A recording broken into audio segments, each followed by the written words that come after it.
आज हम समझेंगे सीपीसी के अंतर्गत यानी सिविल प्रक्रिया संहिता के अंतर्गत डिग्री कितने प्रकार की होती है। लास्ट वीडियो में हमने समझा था डिग्री क्या होती है, उसके पार्ट क्या होते हैं। तो जब हम डिग्री की बात करते हैं तो डिग्री प्रमुख रूप से 6 प्रकार की होती है। Preliminary degree, final degree, partly preliminary और partly final, deemed degree, consent degree और एक्स पार्टी डिग्री।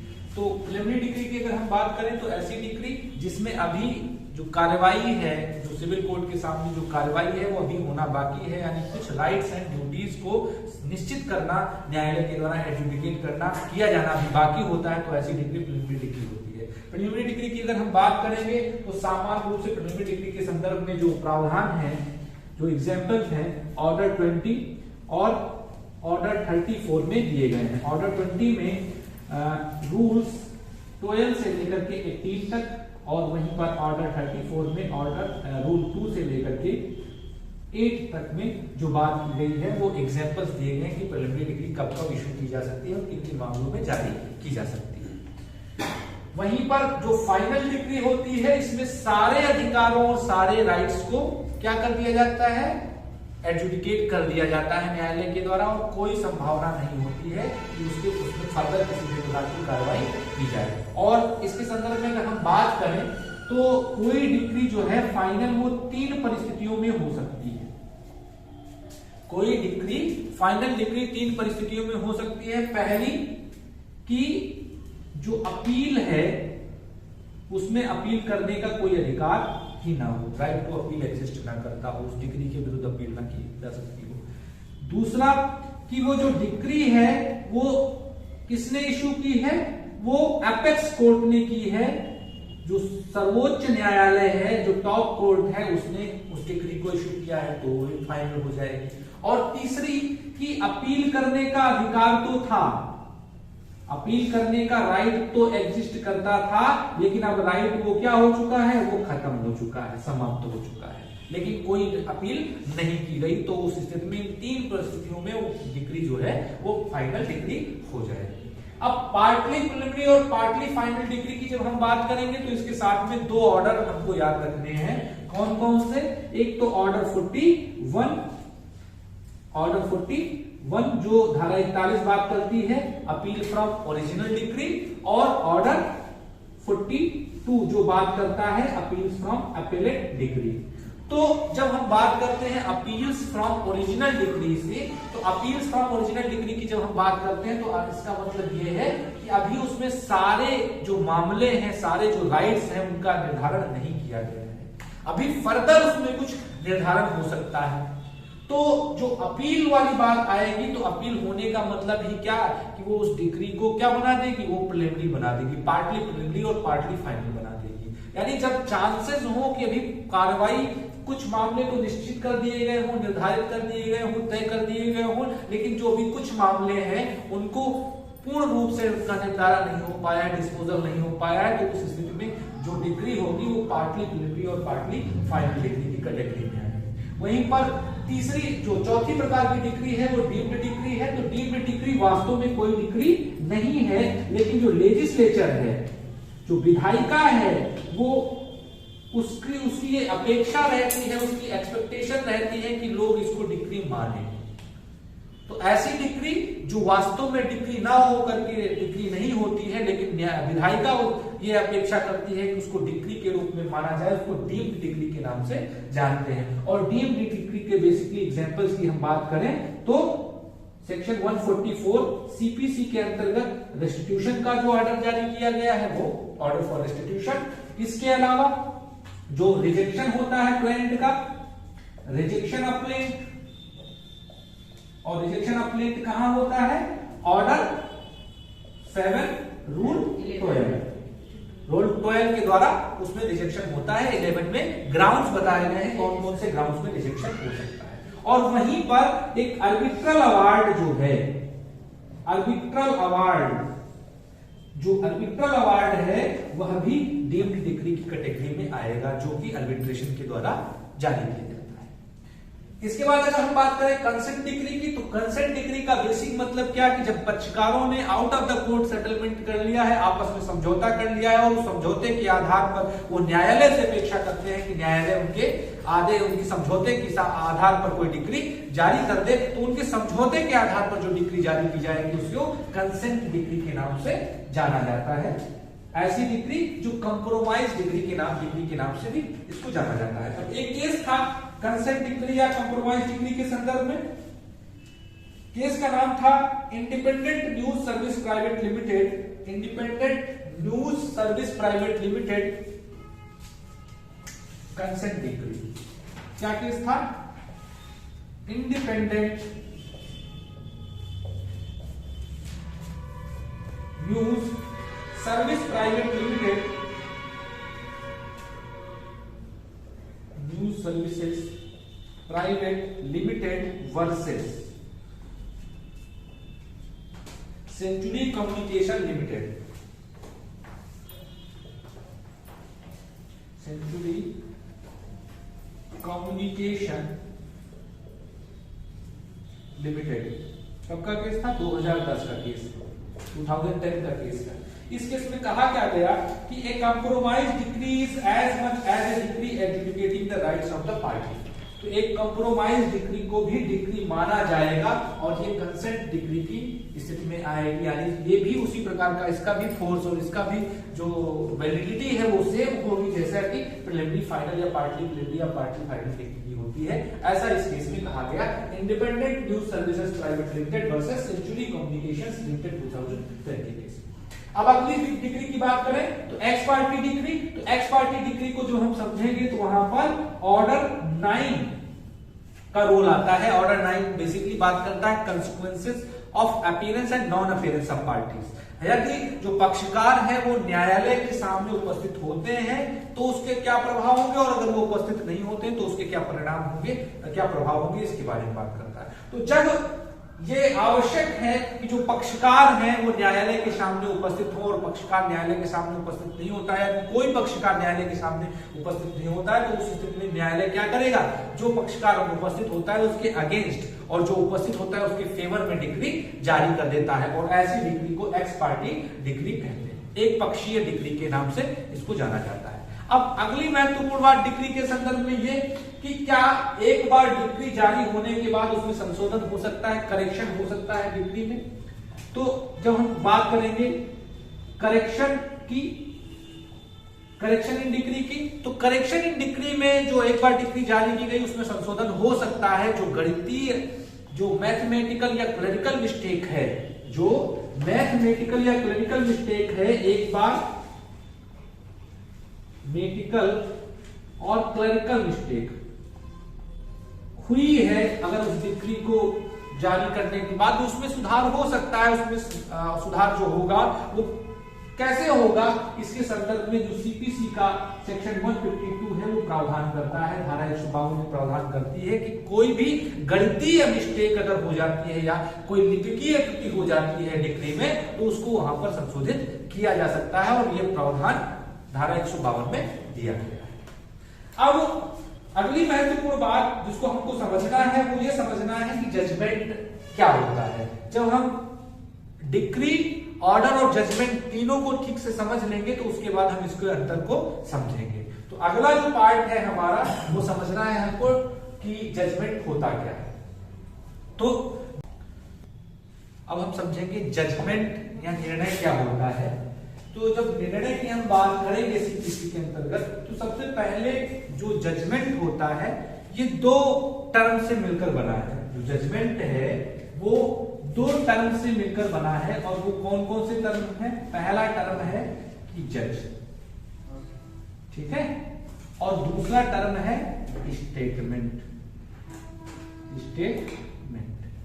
तो कोई भी ऐसा स्टेटमेंट जो किसी जज के द्वारा दिया जाता है वो जजमेंट होता है। और अगर थोड़ा सा और सार्वधानिक रूप में इसके लिए हम प्रयोग करें तो जजमेंट का बेसिक मतलब क्या कि जजमेंट जो है वो किसी डिक्री या किसी आदेश के जो कारण होते हैं, ठीक है, जो रीजन्स होते हैं उन रीजन्स, ये जो स्टेटमेंट दिया जाएगा जज के द्वारा वो किस पर बेस्ड होगा, जो वो रीजन्स बताएगा, क्या बताएगा, कारण बताएगा।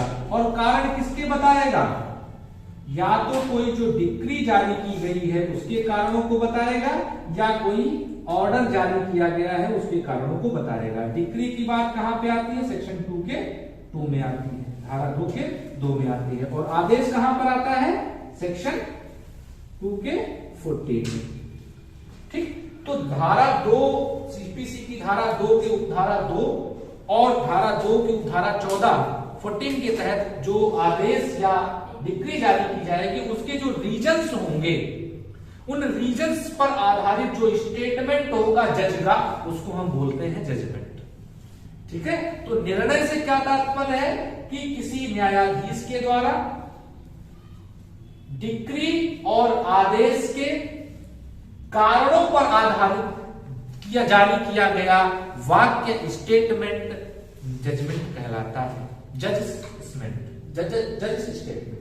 ठीक, इसको कहां पर परिभाषित किया गया है, इसको सीपीसी की धारा 2 की उपधारा 9 में परिभाषित किया गया है। और जब धारा 2 की उपधारा 9 में हम देखते हैं तो इसका मतलब बेसिकली क्या कह सकते हैं, जजमेंट की जो डेफिनेशन दे, अगर हम जजमेंट की डेफिनेशन क्या दे सकते हैं, जजमेंट क्या मतलब, any statement, judgment means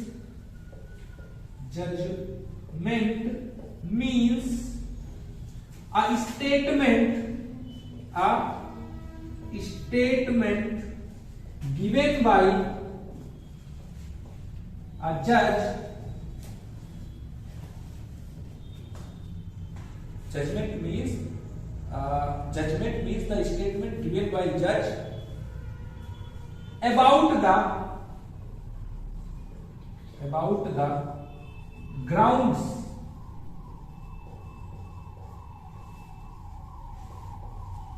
or reasons of any decree or order। ठीक है, तो जजमेंट क्या है, तो किसी जज के द्वारा दिया गया ऐसा आदेश जिसमें क्या बताया जाता है, इसमें आधार बताए जाते हैं, कारण बताए जाते हैं किसी डिक्री या ऑर्डर को जारी करने के। तो सबसे पहले किसी भी मामले में जजमेंट जारी होगा और जजमेंट जारी होने के बाद ही डिक्री या जो ऑर्डर है वो जारी होगा। जजमेंट क्या होता है, जैसे डिक्री की हमने बात की, डिक्री में तो बहुत सारी बातें आती हैं, लेकिन जजमेंट जो होता है वो एक प्रकार से डिक्री का एक पार्ट होता है। जजमेंट जो होता है वो डिक्री का एक ऑपरेटिव पार्ट होता है, या यूं कह लें कि जजमेंट में जो डिक्री पर किस आधार पर पहुंचा गया है, जो कंक्लूजन होता है उस मामले का, वो जजमेंट में होता है। और डिक्री में बहुत सारी बातें होती हैं। तो जब हम जजमेंट की बात करेंगे तो जजमेंट में होगा क्या क्या होगा, तो इसके अगर हम एलिमेंट्स की बात करें, इसके हम एलिमेंट्स की बात करें, जजमेंट्स के एलिमेंट्स की बात करें, इसके तत्वों की बात करें, तो बेसिकली जो जजमेंट होगा इस डेफिनेशन के आधार पर उसमें जो है उसके तत्वों को हम 4 कैटेगरीज में, मतलब 4 तत्व होते हैं जनरली जजमेंट के, अगर इसके आधार पर हम डेफिनेशन के आधार पर जाए। अब वो तत्व कौन कौन से होते हैं, वो एलिमेंट्स कौन कौन से होते हैं, वो इंग्रेडिएंट्स कौन कौन से होते हैं। तो सबसे पहला कि जजमेंट में जज किसके संदर्भ में स्टेटमेंट देगा, तो पहला वो जजमेंट में जज कहेगा क्या, कंसाइज स्टेटमेंट की बात करेगा। क्या बात करेगा, concise statement about the case, about the case. ठीक, क्या करेगा, संक्षिप्त विवरण देगा, संक्षिप्त रूप से कोई स्टेटमेंट करेगा, किसके बारे में, उस वाद के बारे में। अब वाद के बारे में जब कंसाइज स्टेटमेंट करेगा तो ये स्टेटमेंट बेसिकली उसका जो कंसाइज स्टेटमेंट होगा वो किससे रिलेटेड होगा, किससे रिलेटेड होगा, फैक्ट से, कि उस न्यायालय उस मामले के तथ्य क्या थे, कि इसमें इस पक्षकार ने ये कहा था और इस पक्षकार ने ये कहा था। एक कंसाइज, एक संक्षिप्त विवरण देगा, एक प्रकार से इंट्रोडक्शन देगा कि उस मामले में था क्या, और डिस्प्यूट क्या था, फैक्टिंग इशू क्या था, कि किस मामले पर डिस्प्यूट था। तो पहली चीज तो पहले जजमेंट में ये बताएगा। उसके बाद क्या कहेगा, कि कहेगा कि भाई ये तो स्टेटमेंट हो गया, ये मामला था, और इस मामले में हमारे तय करने के लिए क्या थे, पॉइंट्स फॉर डिटर्मिनेशन। हमको तय क्या करना था, पॉइंट फॉर डिटर्मिनेशन, हमको तय क्या करना था, हमको तय क्या करना था, इसको हम दूसरे शब्दों में कह दें कि फैक्ट इशू क्या था। दूसरे शब्दों में अगर एविडेंस की लैंग्वेज में हम बात करें तो फैक्ट इशू क्या था, इसको वो बता सकता है। क्या कि भाई पहले जो इंट्रोडक्शन दे दिया केस की कि भाई ये इन मामलों के बीच में ये चीजें हैं, अब हमको ये चीजें भी तय करनी थी, पॉइंट्स फॉर सच डिटरमिनेशन, ये हमको तय करना था। और तीसरी बात जजमेंट में, तीसरा एलिमेंट क्या होगा, तीसरी बात जज क्या कहेगा जजमेंट में, तीसरी बात वो कहेगा कि भाई मैंने इन पॉइंट्स को जो डिटरमाइन करने थे उसके संदर्भ में क्या डिसीजन दिया है, डिसीजन देयर ऑन, हमने उसको तय क्या किया है, क्या डिसाइड किया है, determination, what determination has been made by the जज, ठीक है, उस केस में हमने क्या डिटरमाइन किया है ये बताएगा। और चौथी महत्वपूर्ण बात जिससे ये डेफिनेशन बन रही है, ये वाली बात, वो क्या करेगा, रीजंस फॉर सच डिसीजन, वो क्या बताएगा, कारण बताएगा कि भाई हमने ये जो डिसीजन दिया है 3 नंबर पॉइंट पे, ये रीजंस क्या है, रीजंस फॉर सच डिसीजन। उस कंक्लूजन पर, उस निर्णय पर पहुंचने के लिए हमारे जो ग्राउंड्स हैं वो कारण क्या रहे, हम क्यों ऐसा डिसीजन दे रहे हैं। तो 4 पार्ट होते हैं बेसिकली, या 4 एलिमेंट्स होते हैं जजमेंट के। पहला, concise statement about the facts of the case. दूसरा, पॉइंट्स फॉर डिटर्मिनेशन, क्या क्या चीजें हमको तय करनी है, क्या क्या चीजें कोर्ट को तय करनी थी। और तीसरी बात, उसके संदर्भ में उन्होंने निर्णय क्या लिया है। और चौथी बात कि वो निर्णय के कारण क्या है। तो ये 4 बातें प्रमुख रूप से आएंगी। अब ये वाली जो बातें हैं, जब डिसीजन देयर ऑन, जो अगर हम बात करेंगे डिसीजन की और पॉइंट्स फॉर डिटर्मिनेशन की, एक बात और महत्वपूर्ण है यहां पर, उसको समझ लेना इंपॉर्टेंट है कि ये वाली जो बातें हैं, जो स्मॉल कॉज कोर्ट्स होते हैं, लघुवाद न्यायालय होते हैं, तो लघुवाद न्यायालय में चारों पॉइंट नहीं होते हैं जजमेंट में, केवल और केवल 2 पॉइंट होते हैं। कौन कौन से, ये 2 पॉइंट होते हैं। तो जो स्मॉल कॉज कोर्ट होते हैं, स्मॉल कॉज कोर्ट्स होते हैं, उसमें केवल और केवल ये 2 पॉइंट होते हैं, पॉइंट्स फॉर डिटर्मिनेशन क्या था और डिसीजन देयर ऑन क्या हुआ। यही अंतर है बेसिकली नॉर्मल कोर्ट्स में और स्मॉल कॉज कोर्ट में, यानी लघुवाद न्यायालयों में। तो उसमें 2 ही पॉइंट तय करने हैं और इसमें 4 पॉइंट होते हैं जजमेंट में, जो ये बेसिक अंतर है।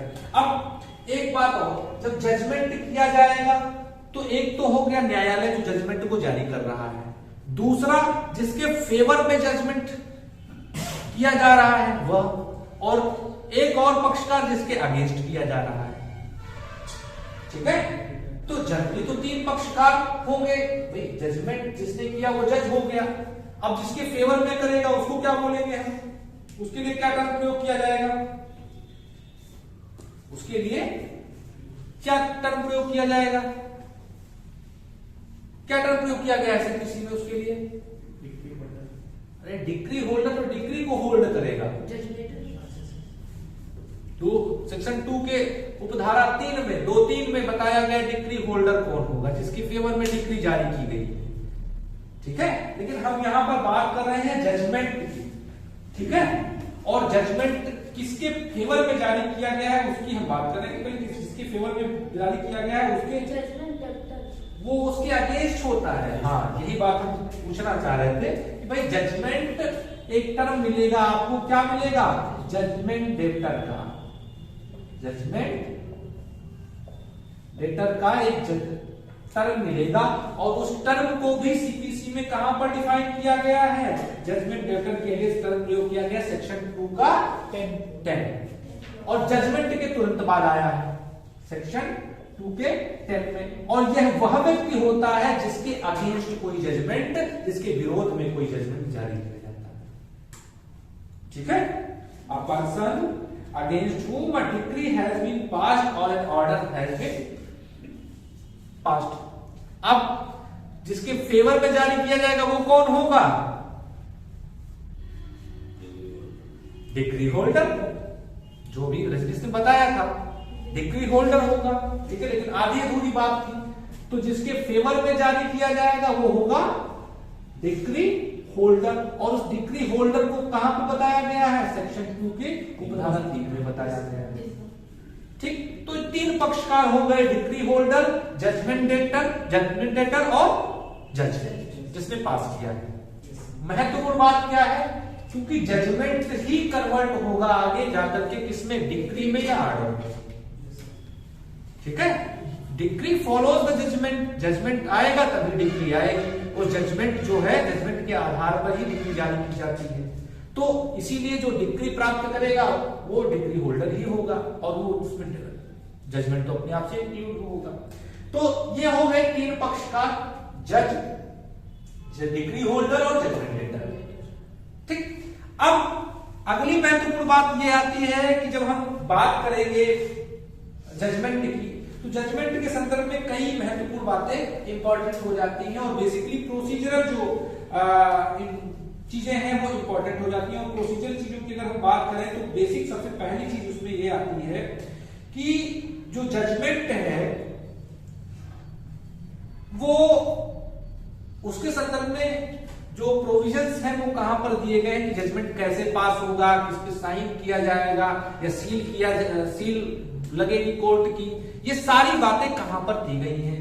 क्योंकि जब हम सेक्शन 2(9) पढ़ेंगे तो उसमें केवल डिफाइन किया गया है, 2 की 3 पढ़ेंगे, डिक्री होल्डर पढ़ेंगे, उसमें भी कोई बात नहीं है, और 2(10) पढ़ेंगे तो उसमें यही बताया गया कौन। तो अब इसके संदर्भ में हम कहां पे जाएंगे? जो ऑर्डर हमारा रिलेटेड है जजमेंट से, और जजमेंट से रिलेटेड हमारा ऑर्डर कौन सा है? ऑर्डर 20, ठीक है। आदेश 20 जो है वो बेसिक बात करता है कि हमारे जो जजमेंट होगा उसके संदर्भ में, और उसके संदर्भ में जो ऑर्डर 20 है, रूल 3 है। कौन सा?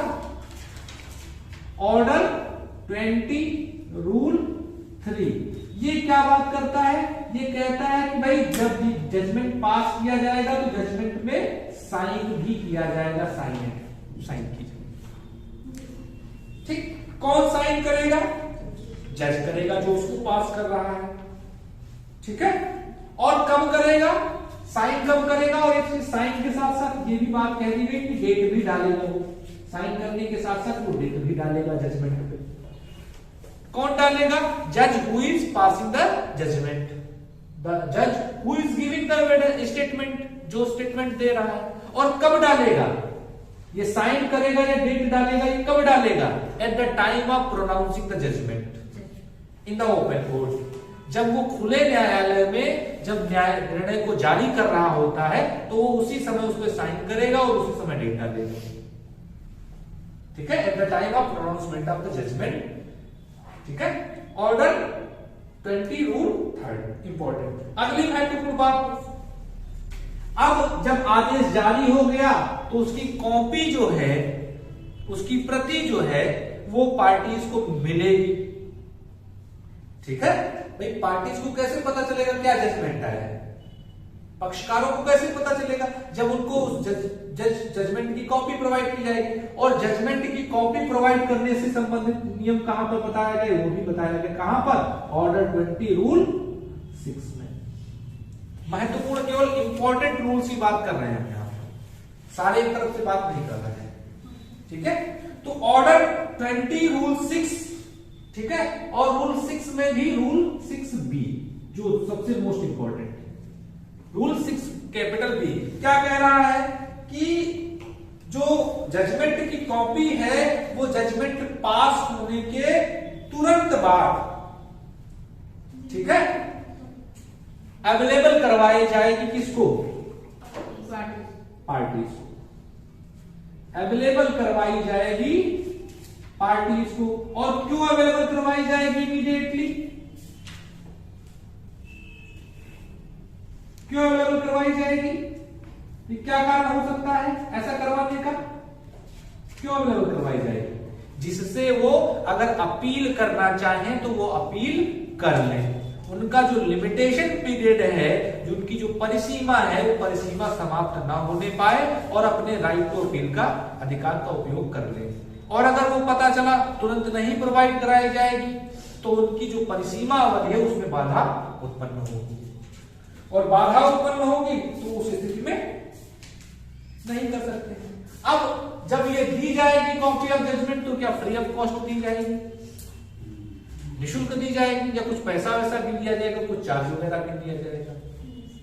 तो क्या क्या कॉमन सेंस कह रहा है? लॉ तो वैसे भी कॉमन सेंस है,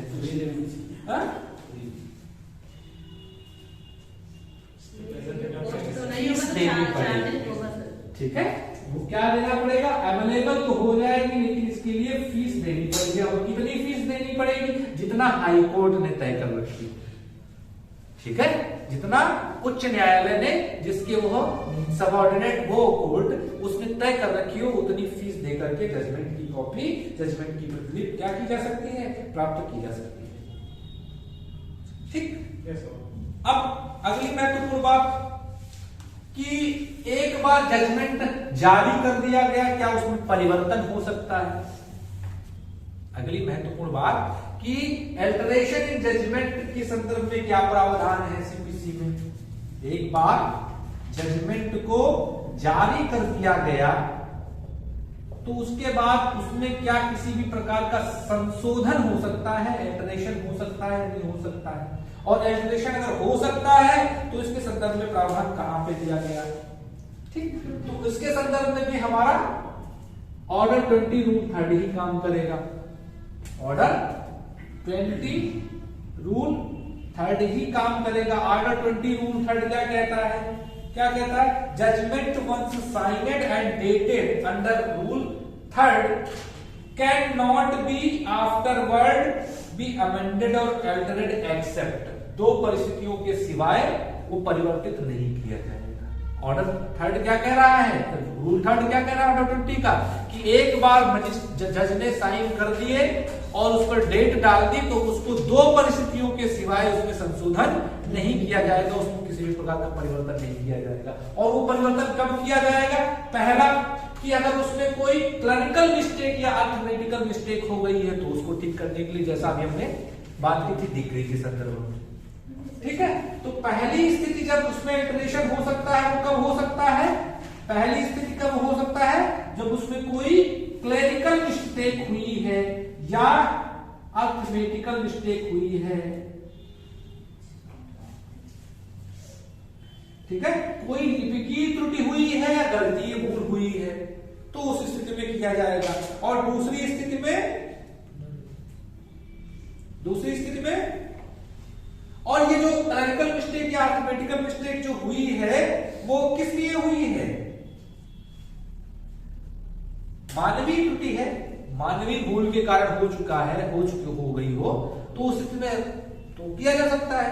और दूसरा कब किया जाएगा? जब रिव्यू किया जाएगा। और रिव्यू के संदर्भ में प्रावधान कहां पे दिया गया है? सेक्शन 114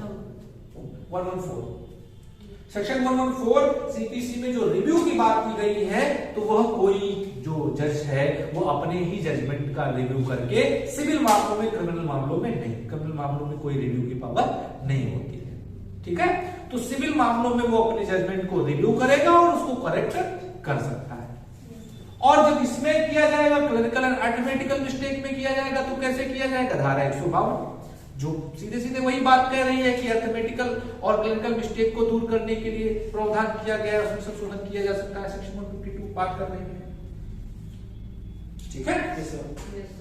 तो दो प्रकार से किया जा सकता है, धारा 152 के तहत इसमें किया जा सकता है और रिव्यू धारा 114 के तहत किया जा सकता है। उसके अलावा रिव्यू के संदर्भ में रिव्यू जब किया जाएगा उसकी प्रोसीडिंग्स क्या होंगी, उसकी प्रक्रिया क्या होगी, इसके संदर्भ में एक ऑर्डर भी दिया गया है, ठीक है, वहां पे उसकी प्रक्रिया को बताया गया। अब अगली महत्वपूर्ण बात आती है कि जो जजमेंट है उस जजमेंट के संदर्भ में जो कॉमन लॉ है, या यूं कह लें कि डिक्री और जजमेंट के संदर्भ में जो अंतर की बात है वो इंडिया में क्या स्थिति है, कॉमन लॉ में क्या स्थिति है और यूएसए में क्या स्थिति है। तो अगर हम बात करें तो इंडिया में जैसा कि 1908 में डिक्री और ऑर्डर में जजमेंट में अंतर किया गया, पहले जजमेंट जारी किया जाएगा, फिर जजमेंट के आधार पर डिक्री जारी की जाएगी। ठीक है, सभी जो जजमेंट है वो कन्वर्ट हो जाते हैं किसमें, डिक्री या ऑर्डर में, किसी में कन्वर्ट हो सकते हैं, कोई जरूरी नहीं कोई डिक्री ही हो, यानी सभी जजमेंट डिक्री नहीं हो सकते। ठीक है, ये बात को याद रखना। और जो यूएसए है या यूके है या इंडिया में जैसे 1859 की जो सीपीसी आई थी, इसके पहले वाली 1867 की जो सिविल प्रक्रिया संहिता थी, उसमें भी अंतर यह किया गया था कि डिक्री अलग होगी, जजमेंट अलग होगा। 1908 की सीपीसी में जैसा अपेरेंट है कि जजमेंट के लिए सेक्शन 2 सबसेक्शन 9 में बताया गया और डिक्री के लिए 2 सबसेक्शन 2 में बताया गया। ये है। अब अगर हम बात करें कॉमन लॉ की, तो कॉमन लॉ में जो जजमेंट था वो जारी किया जाता था, जो सामान्य कॉमन लॉ कोर्ट्स होते थे उनके द्वारा जजमेंट जारी किया जाता था। वहीं पर जो चांसरी कोर्ट होते थे, जो इक्विटी के न्यायालय होते थे, उनके द्वारा डिक्री पास की जाती थी।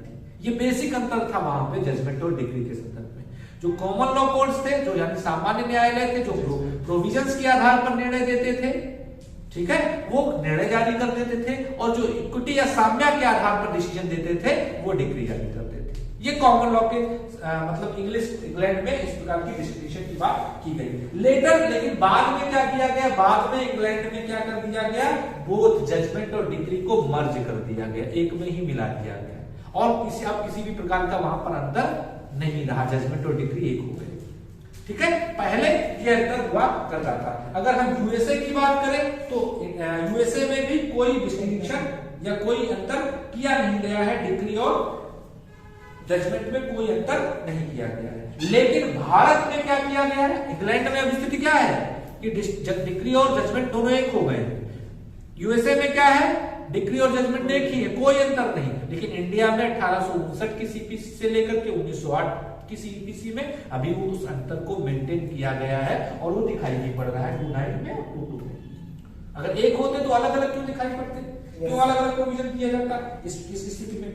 अब एक महत्वपूर्ण बात और है कि जो जजमेंट है, जजमेंट के संदर्भ में केस था, इंपॉर्टेंट केस है, नोट डाउन कर लो, वो लाभ करेगा। क्या केस था, केस था बलराज तनेजा वर्सेस सुनील मदान का, AIR 1999, सुप्रीम कोर्ट का जजमेंट था, बलराज तनेजा वर्सेस सुनील मदान। लिखे दे रहे हैं, बलराज तनेजा वर्सेस सुनील मदान, AIR का जजमेंट है, कब का है, 1999 का है। ठीक है, 1999 का ऑनरेबल सुप्रीम कोर्ट ने जजमेंट। अब क्या कहा था कि ये जो जजमेंट है, judgment is the reasoning of court. Judgment में कोर्ट की जो तार्किकता है वो प्रकट होती है। तार्किकता का मतलब क्या कि वो जो कंक्लूजन करने की, कंक्लूजन पे पहुंचने की कितनी क्षमता है, कंक्लूजन पहुंचने की क्षमता कैसे तय होगी, या जो कहा जाता है ना, justice not only seen but it seems to be done. न्याय किया ही नहीं जाना चाहिए, न्याय होते हुए भी दिखाई देना चाहिए। और वो बात कहां से परिलक्षित होती है, वो परिलक्षित होती है जजमेंट से। और जजमेंट में भी बेसिकली कौन से पार्ट से, ये वाले पार्ट से, रीजंस फॉर सच डिसीजन। ठीक है, तो एक्चुअल अर्थों में जो जजमेंट है वो क्या कर रहा है, वो न्याय किया जा रहा है। और इसमें जो जज है उसकी जो रीजनिंग है, वो जो कैपेसिटी है जस्टिस की, जस्टिस डिलीवर करने की, वो दिखाई पड़ती है। ऐसी बात बलराज तनेजा वर्सेस सुनील मदान के केस में कही गई थी ऑनरेबल सुप्रीम कोर्ट के द्वारा। ठीक है, अब एक बात और, जो जजमेंट दिया जाएगा, वो जजमेंट दिया जाएगा किस पर, जो कार्रवाई हुई होगी न्यायालय के सामने, उसके आधार पर वो किसी कंक्लूजन पे पहुंचा होगा तो जजमेंट देगा। लेकिन क्या ऐसा हो सकता है कि एक पक्षकार एडमिट कर ले कि भाई प्लेंट दी गई और प्लेंट में रिटन स्टेटमेंट में दूसरे पक्षकार ने सब कुछ एडमिट कर लिया, कहा भाई ठीक है सब मान लिया। अब सब मान लिया तो क्या उस स्थिति में जजमेंट जारी करने का राइट, जजमेंट जारी कराने का राइट एग्जिस्ट हो जाता है उस पक्षकार को, या वहां पर डिस्कशन होगा न्यायालय का? मतलब क्या कि कार्रवाई नहीं चली, प्लेंट में आरोप ये बातें कही गई और रिटन स्टेटमेंट में लिखित कथन में सारी बातें एज इट इज मान ली गई, क्या उसके आधार पर जजमेंट तो जारी होगा, सामान्य सी बात है, उसमें कुछ बचा नहीं तय करने के लिए न्यायालय के सामने। तो लेकिन क्या वो मैटर ऑफ राइट है या matter of discussion of court है, ये इंपॉर्टेंट बात है। तो एक केस था उसमें ये कहा गया कि ये मैटर ऑफ राइट नहीं है पार्टीज का, पार्टीज बाइंड नहीं कर सकते, बाउंड नहीं कर सकते, बाध्य नहीं कर सकते कोर्ट को कि भाई उन्होंने आपस में कंप्रोमाइज कर लिया है, आपस में चीजों पर एग्री हो गए हैं तो उसके आधार पर जजमेंट वो इश्यू करा सके। ये क्या है? ये matter of discussion of the court है, ये कोर्ट का, न्यायालय का विवेकाधिकार है कि वो उसमें जजमेंट जारी करे या ना जारी करे, या उसके आगे वो आगे कार्रवाई के लिए जाए इश्यूज पर करके।